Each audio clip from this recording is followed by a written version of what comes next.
At Sierra, discover great deals on top brand workout gear, like high-quality walking shoes, which might lead to another discovery. 40,000 steps, baby.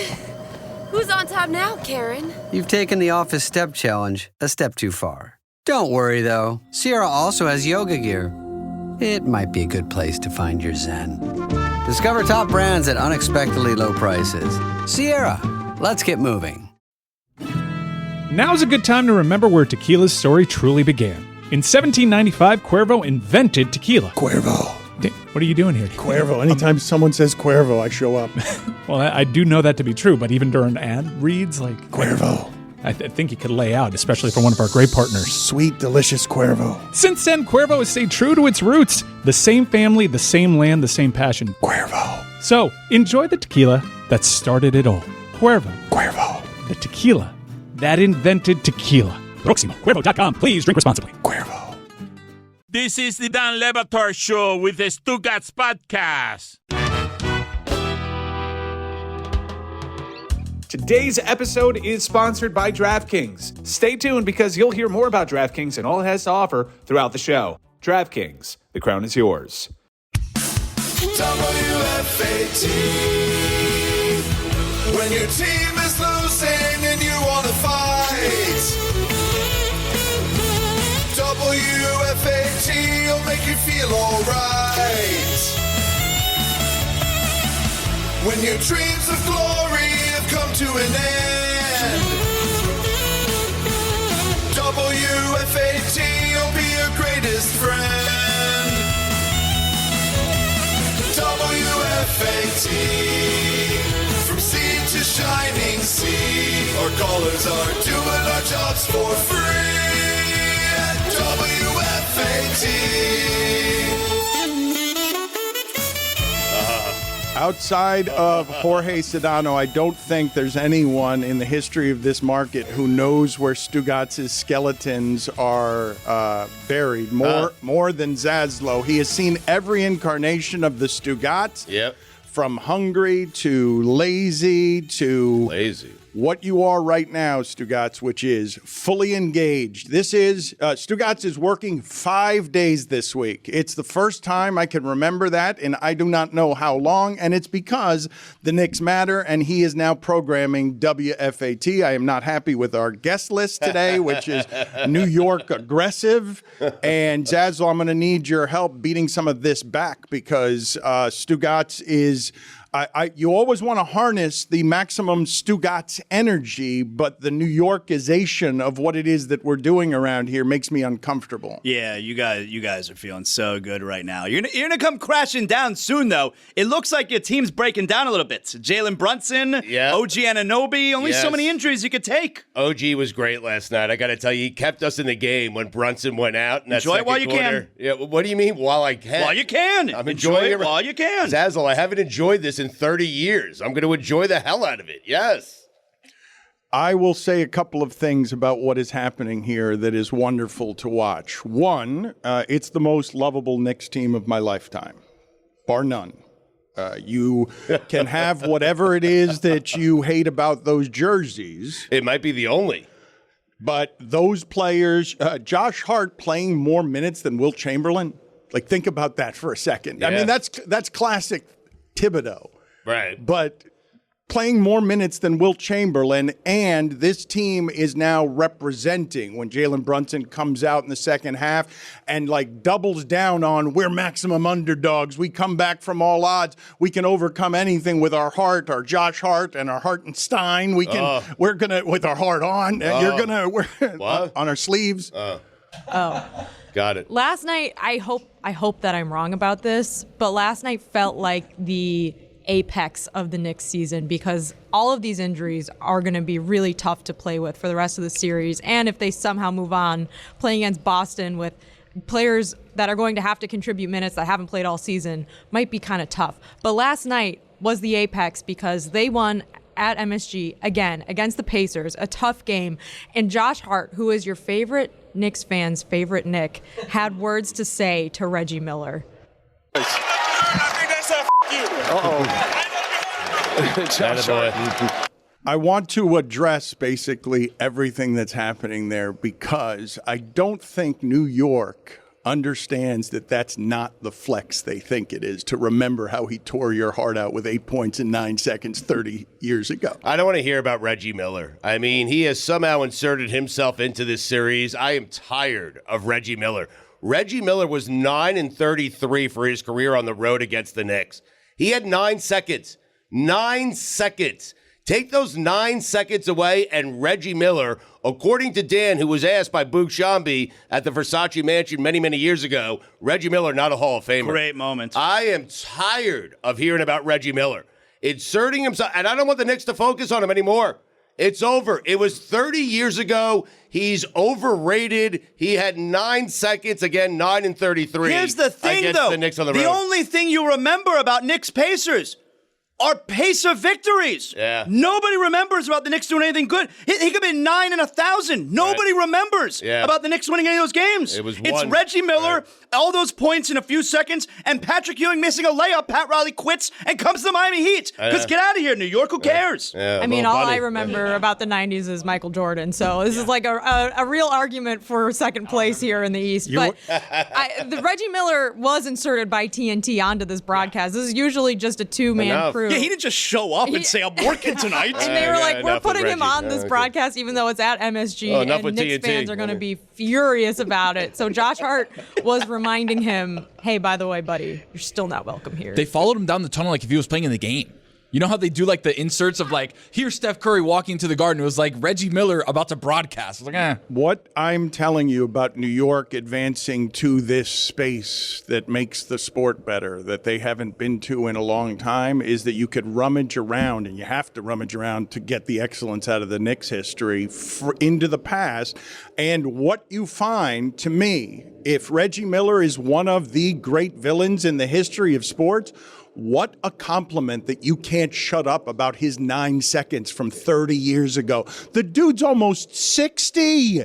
The dude's almost 60, and a whole arena is chanting about how bad he made them feel 30 years ago. He's not even the best basketball player in his own family. I want to hear about it from Reggie Miller. I really do. Name another Reggie Miller moment. Go ahead, I dare you. Name one. When he pushed up Michael Jordan, he hit that three-pointer, and then he jumped around center court. It's a good moment. He's in the Hall of One moment. I mean, that's what he is. The fight against Michael Jordan. Stugotz was going to make that Hall of One moment joke no matter how many examples you gave him. The Hall of 9 seconds. I would love to have, if I were a villain and I did something and the middle of New York was singing my name 30 years later because of 9 seconds of my villainy that I gave them. It was a tough 9 seconds. Holy shit. I mean, how memorable is that? I just can't think for many greater compliments that a sports villain can get than to make that arena feel for the first time like it felt back when you were playing because you're invested in stakes. It made every Knicks fan hate Spike Lee when it happened. Everyone blamed Spike Lee. You're right. For Anthony Mason throwing the ball away. No, for inciting him, for pissing off Reggie Miller. The moment is, and Spike Lee showed up with his Reggie Miller. Spike Lee showed up. I don't know how he got the contraband into the arena, given that James Dolan confiscates everything and suspends people with surveillance. Yeah. Breaking down something that happened 30 years ago. WFAT. That's what it is, baby. And so last night, Carlisle gets ejected, and they have sent, I'm not making Enough this. of him. I am not making this number up. They have sent 78 missed calls to the league office from the first 2 games. Okay. That is unbelievable. I mean, Rick Carlisle, how about you spend some time, stop cutting up tape, stop looking through the film to find where the missed fouls were. How about you spend your time coaching your team? WFAT. Some adjustments, anything. Who gets the report and like, all right, give it to that guy in the back to review these calls? Like, whose awful job is that to sift through 78 calls that Rick Carlisle, not like our officials, that Rick Carlisle thinks is questionable? That's a shit. There's no way they actually review it, right? They get that paper with all the links and they're like, just don't worry about it. Send them an email back that it's under consideration, under review, and just throw it in the. We're trash investigating. Can. They're investigating. That's what you say. I do need to stop Stugotz on something though, because whatever you think the differences are, between Carlisle and Thibodeau. Carlisle, before the last round, hadn't won a playoff series since when? 2011? When was the last time that he won Since they won the championship in Dallas. playoff series? But whatever you think the difference is between Carlisle and Tibbs, when Stugotz says, how about you coach your team? This is doing that. Trying to manipulate the officiating when the officiating decided game one, Stugotz. Yeah. Trying to manipulate officiating, that is part of coaching now. Coaching your team is playing TJ McConnell, who's been maybe your best player through the first 2 games. Play him in the second half. I mean, he's guarding Brunson better than anyone. Play him in the second half. I mean, listen, that's coaching your team. You're talking about T.J. McConnell. I'm over there watching Pasternak get punched in the face by the best. Yeah. I mean, T.J. McConnell, who cares? I mean, you see how hard he hit. Talking hockey right now? What are you talking about? Come on. Knicks did not get a lot of love from me last night. Panthers, yes. Thank you, God. Thank you. Look at Roy, buoyant and hungover. Has anyone in the history of the show showed up more for work hungover than Roy? Is he the league leader in the history of this show? Chris Cody. I don't know. I don't. He really certainly drink hasn't on school said. nights. He certainly hasn't said it as often as you are. If it's not a school night, though, I'm getting after it. But Greg not on Cody. school nights. Greg Cody's got some endurance. He doesn't come in. He doesn't come in broken from his dozen beers in the garage the night before. You're the amateur who comes in here perpetually broken because you don't know how to moderate your drink. I just show up, Dan. Yeah, I know. I come here, man. I know you come here, man, and you do so hungover more than anybody because they got drunk on goals last night. The Panthers that was good. That's a good 6 of them. segue. A 6-pack, Dano. And better than that, because Panther fans are going to like this part. It's not that you win 6-1. It's that you're actually winning the violence. Yes. You won the stick your tongue out at them game. That's right. Montour, I love you, baby. Yeah, the thing was, though, it was Boston that resorted to thuggery, not Florida. It was Boston, and he lost. Boston started the thuggery. Florida finished the thuggery. But you guys were very excited by the tongue off. Oh. So good. You're going to explain it to Tony, please, because Tony is learning everything. Tony, I need you to pay even just glancing attention to what's happening in this But Dan, me and Billy series. told you, don't worry about it until they get to the Stanley Cup final. Yep. Then we're going to get locked in. But right now, You're nuts not paying attention. There's so much fun stuff about that game last night. Monty sticking out his tongue at Marchand last night. Pasternak eating that fist. Oh, my God. How about that Pasternak? Did you see him when he turned around to his coach? He goes, can I fight? He asked his coach if he could fight. He asked him, he said, the mean guy, the bully on the other team. Am I allowed to fight him? And then pop! Planted him. Fist right in his mouth. Let me tell which camera? Is that camera? Yeah. Listen, Pasternak, you want to fight someone, you fight me. Really? Yeah. All right. Which is more true here, that Zaslow sounds like Maximum Sports Radio, or with the backward cap and the entire look, looks like somebody on spring break in Daytona Beach? That's all right. We're turning back the clock here, baby.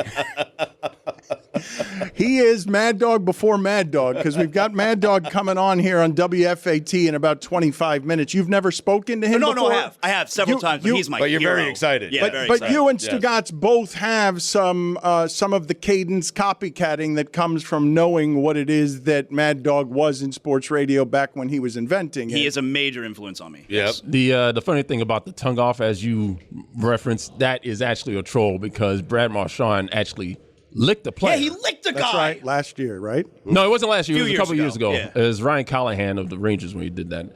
The guy who was on the call last night? Yeah, it was Ryan Callahan, yeah.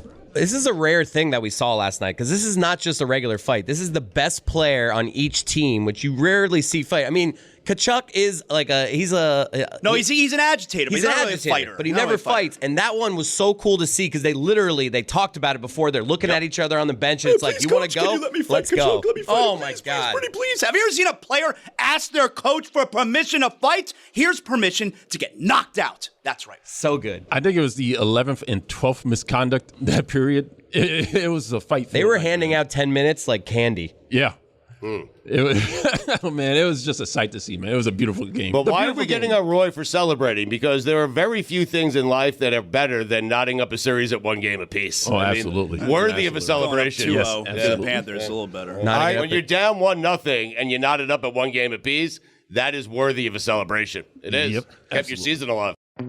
Hey, listeners, listen up, because I know that approaching the summer, you're probably as busy as I am, but also as desperate as I am to find some healthy meals that you can fit into those busy windows. Well, it's time to make this the best summer yet with nutritious 2-minute meals from Factor. Eating well has never been this easy. Just heat up and enjoy, giving you more time to do what you want. Get outside instead of prepping and cooking indoors. Factor Meals arrives fresh and ready to eat. It's perfect for any active lifestyle because with 45 weekly menu options, you can pick gourmet meals that fit your goals. Choose from Calorie Smart, Protein Plus, Keto, and more.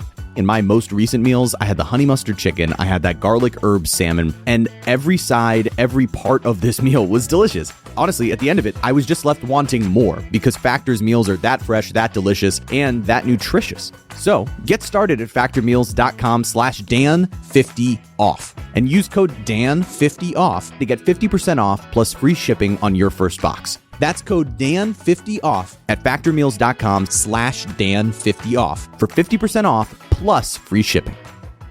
Dan Le Batard. Sub 500 seasons, it's been lonely. Now the best players on our side. Been losing and losing for much too long. But now we're back with New York pride. Stugotz. Jalen. You've got us on our feet, Jalen. We're gonna win the East, Jalen. Without Randall, we're still doing fine. This is the Dan Le Batard Show with the Stugotz.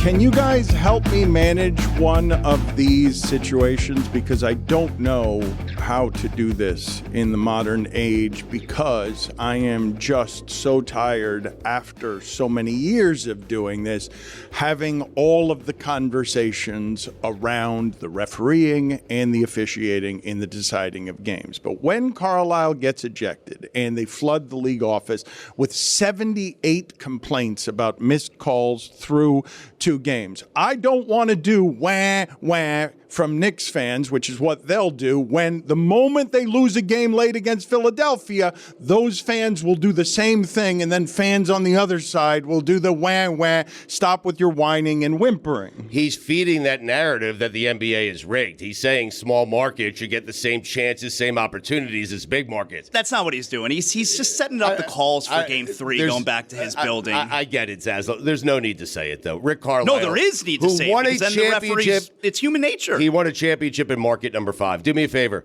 How have the Knicks been the last 30 years? How have they been? So are you not going to help Washington? me? You're not going to help me further this discussion because you want to keep doing the rinse repeat of every time there's a call, we come on the next day and argue about the call, and we have the same argument for 25 years about this? I don't like it either, but Rick Carlisle made a pretty crazy accusation after the game. I understand why he's doing it, but he's essentially saying he feels like the series is rigged. But how do we do that? How do I and the in the content business, the thing that I'm asking you about, because Jalen Brunson has become a genuine phenomenon. Good player. He's not just a good player. He's a good player, even though you're left to wonder, how does he do all of that, given his size and speed?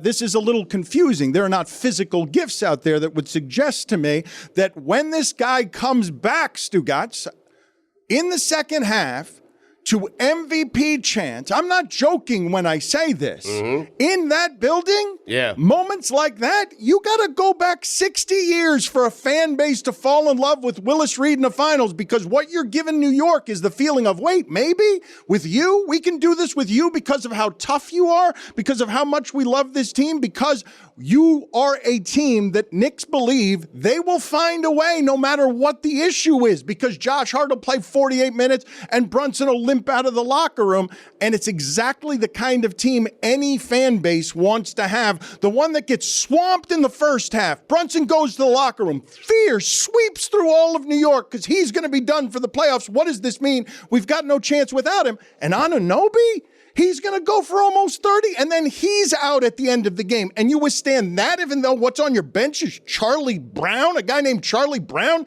and Alec Burks? Yeah, I love Alec Burks, though. He can give you 22 on any given night. He gave you 1 minute last night. Well, 1 minute, but he can. Regular season, check out the 1 numbers. minute last night. A single minute he gave you last Well, night. he'll play more minutes going forward here. I think Jess was right. We saw an apex last night because the Brunson story, his individual story and the Knicks story somehow got better.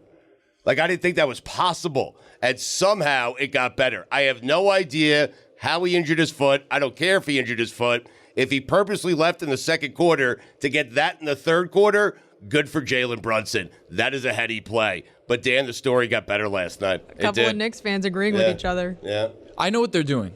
I can see it now. They're talking about this being the apex of the season. Just setting it up for once they beat Indy, heading over to Boston, maybe getting one on the road in Boston. All of a sudden, that becomes the apex of the season. So they're setting it up for down the road. I'll tell you what I thought was the biggest moment last night.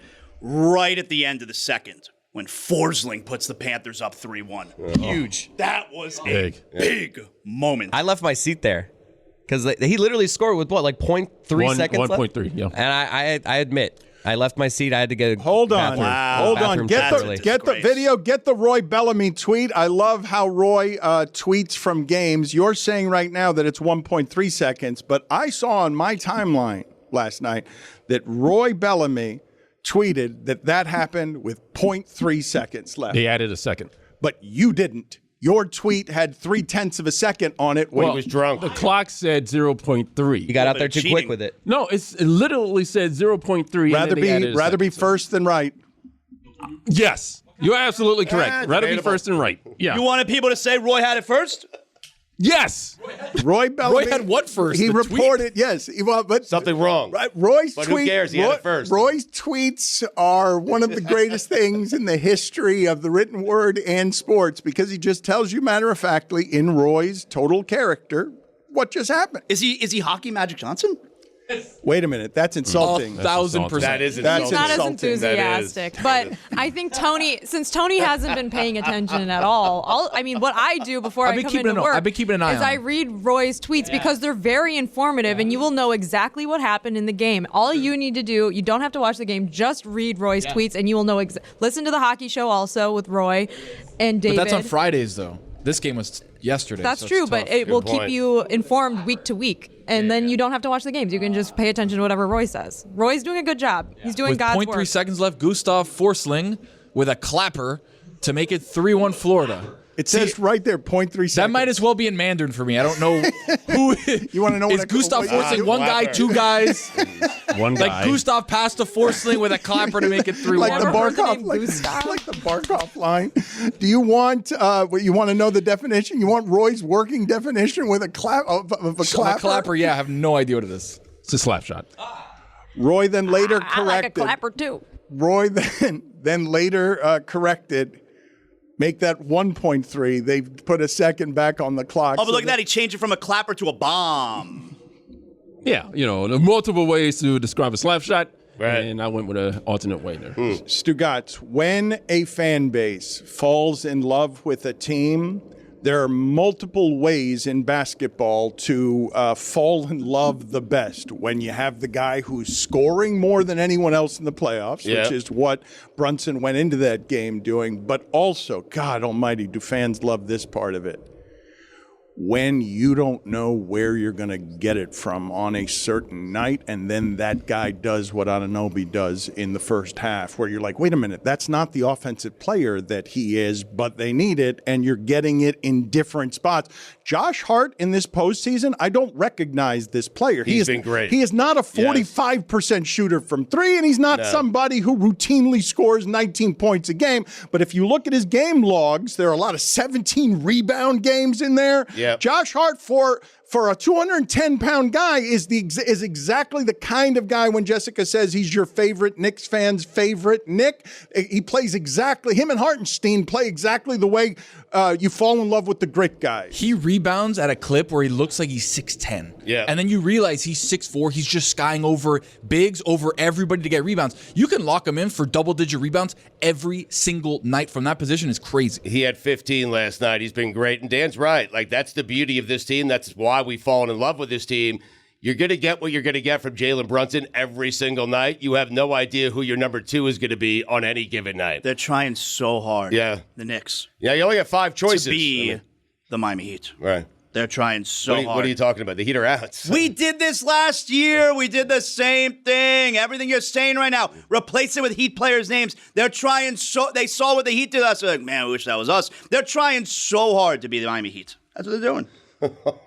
He's right. He's not wrong. Gabe Vincent and Max Strus. No, he is wrong. Crazy Caleb last Martin. year. Oh, Jalen Brunson, he's the best closer. We didn't know he was this good. Just replace everything you just said about Jalen Brunson with Jimmy Butler. Oh, I didn't know he's 45% from 3. Okay, replace the name with Jimmy Butler. It's the same. Every game's close. The Heat pull it out. They hit tons of threes. They play good defense. They play hard. Nobody thought they was good. They wish they were the Miami Heat. We're going for the Heat. That's what you're saying. Yeah, that's right. Really? But, a championship organization. Yeah, Right. makes sense. Yeah. Could do a lot worse. Right. Yeah, like being the Knicks last 600 Hard years. to do better. Yeah, you're right. I'm really surprised that Zaslow doesn't have that old Knicks hatred in his gut. Because he hates Boston more. Understood, but Boston didn't bring the physical fights. Boston didn't bring the opposing coaches hanging on to Alonzo Mourning's ankle at the center of the court. I think yesterday was 25 years since Allen Houston. I think that was yesterday. Yeah. Rough day. That shot that he's talking about is Pat Riley sobbing at his desk after that game, realizing he's got to blow up his whole team. Like in the locker room, that shot. And it's faded. God, it's good to have him back. It is. I've missed them. It's decades of irrelevance, plural. I have missed this so much, this team mattering in this sport. The part that really messes with my mind, though, I'm having difficulties with liking the actual players. Hey everybody, it's Mike Ryan. Now the weather is warming up. That means summer concert season is right around the corner, and so many great acts are releasing albums and touring those albums over the summer. We got stadium shows, amphitheaters, people that want to wear shorts and party all night long. But guess what? Some tickets are hard to find. Sometimes tickets are sold out and you have hard to get into events and you have nowhere to turn other than the secondary market. Well, why don't you turn to Game Time? Because from my experience, that's where I always turn to find the best deal. You may be asking yourself, Mike, what does last minute deals even mean? It means you can save up to 60% off buying last minute tickets for sports, comedy, and theater. But most importantly, this summer, if you're a music lover like me, check out Game Time for concert tickets I already have. Take the guesswork out of buying concert tickets and shows with Game Time. Download the Game Time app, create an account, and use code Dan for $20 off your first purchase. Terms apply. Again, create an account and redeem code DAN for $20 off. Download the Game Time app today. Last minute tickets, lowest price, guaranteed. Dan wouldn't understand this. He's busy running a content circus. But if you're actually running a business, then you know. Hiring the right people isn't just important, it's everything. And that's why LinkedIn Jobs is an absolute game changer for small business owners. You're juggling payroll, logistics, maybe even mopping the floors before you open. You don't have time for flaky resumes, ghosted interviews, or job boards that feel like a black hole. When it's time to hire, you need a partner who grinds just like you. LinkedIn? They don't sleep. You clock out, they clock in. They'll help you write the job post quickly and clearly. Promote it, you'll get 3 times more qualified applicants. Not a guess, real data. And once it's live, LinkedIn helps you amplify it by sharing it with your network. You can even add that hashtag hiring frame to your profile, which doubles the number of qualified candidates you're likely to see. This is built for business owners who care about getting it right. Post your job for free at linkedin.com/DLS. That's linkedin.com/DLS to post your job for free. Terms and conditions apply. Dan Le Batard. For weeks, months even, during the regular season, I wondered aloud what Kevin Stenlund did. And then about 3 weeks ago, it hit me. Stugotz. He gives him one of these, and he gives him one of those. This is the Dan Le Batard Show with the Stugotz.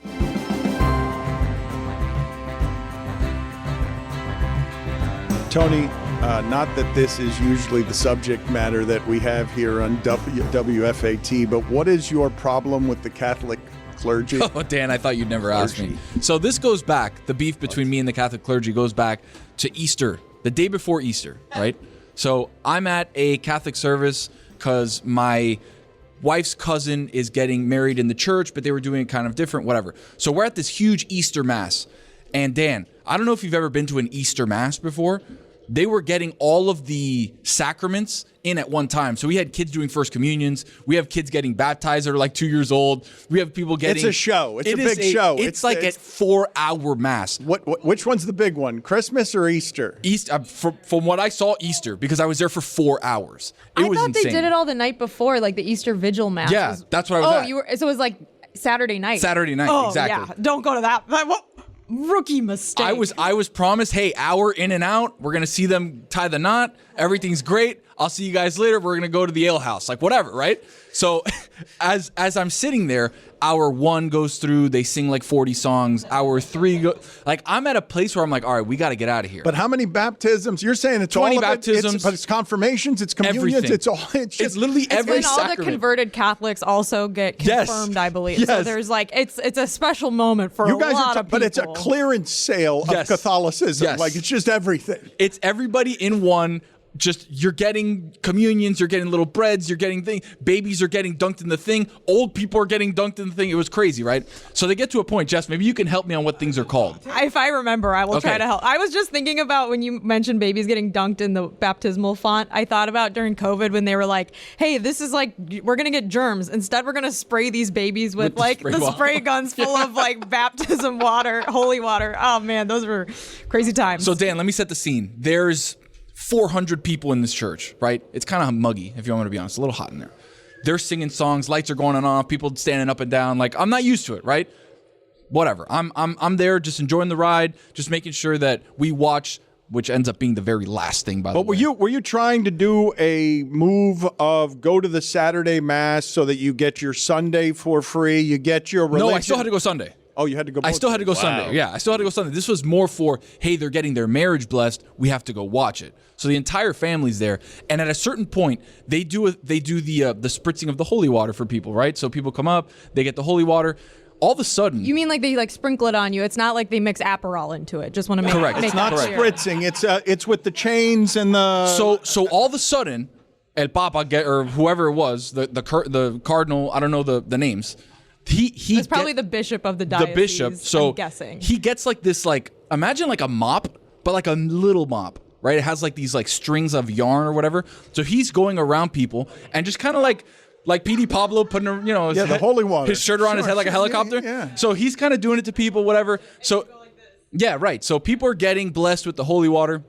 Picture the church is almost like at a slant. So he's going upstairs and he's kind of Stadium seating. Stadium seating. He's kind of like waving around, like everybody's like, yeah. And then you do the sign of the cross when the water hits you. So yeah. this guy, I'm sitting at the edge top because we got there late. So I'm sitting at the edge top of the stadium seating. So he turns a corner. He looks at me. I'm standing there. We're all kind of standing. I'm there like, yeah, come on, let's make it happen.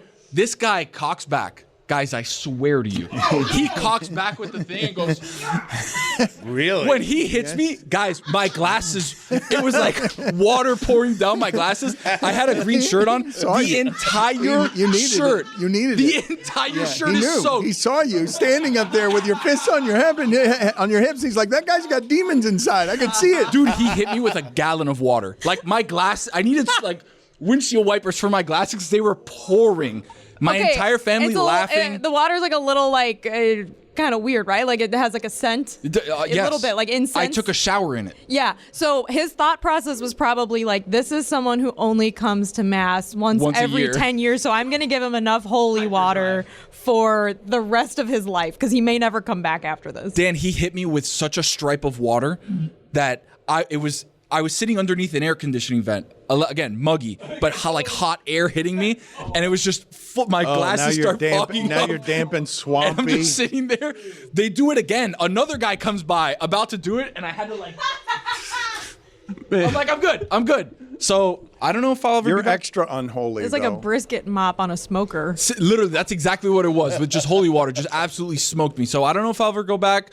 I have beef with the Catholic clergy. They're gonna have to make it up to me somehow. I don't know how, but we'll figure it out. He hit him harder with that water than Kachuk hit Pasta with that punch last night. It hit me like 90 miles an hour. He cocked back with like a crow hop in the little dress. Like he cocked back and just wah. When I was a child and we had to go to mass once a week, and they only do the holy water thing on holy days, I believe, or on special occasions, because it's not a thing that they do in every mass. And I remember always feeling like I got cheated if I didn't get a little splash of the holy water, because everyone else would be getting like a little splash, and then you do it, and then I would sometimes you'd just be sitting there and you'd be like, well, I didn't get any. That's right. What happens right. now? I'll bring you my shirt. You can bring it out. It's still soaked. Well, Tony's got enough so that on average, over a lifetime, he'll be okay even if it never happens to him again. It's the way that Josh Hart has played an average of 48.2 minutes in the last 5 games, even though they've only had 1 overtime game. He's playing more than 48 minutes per game, Stugotz. He's been great. Thank you for bringing it back to the Knicks, to the Mecca. That's the place where I observe my religion. Let's take some phone calls here on WFAT. Our callers are doing our jobs for free at WFAT. Let's go to Vinny on a car phone. Vinny, go ahead. Hey, guys. I love WFAT. You guys are the fattest. The fattest. What a night last night. I mean, when Jalen Brunson came out at halftime and I heard them MVP chants, I was fundamentally altered as a human being. I will never be the same again unless we lose Game 3. Then we are chokers and deserve to die. I thought that was Ric Flair. That sounds just like Ric Flair. Vinny's right, though. I mean, you know. You want to take more callers? I do. We're taking callers now. WFAT, yeah, big Nick game last night. Let's take one more here. Let's go to Mike in the Bronx. Go ahead, Mike. Hey, guys, thanks for taking my call. This team, man, I mean, come on. No Julius Randle. I was there.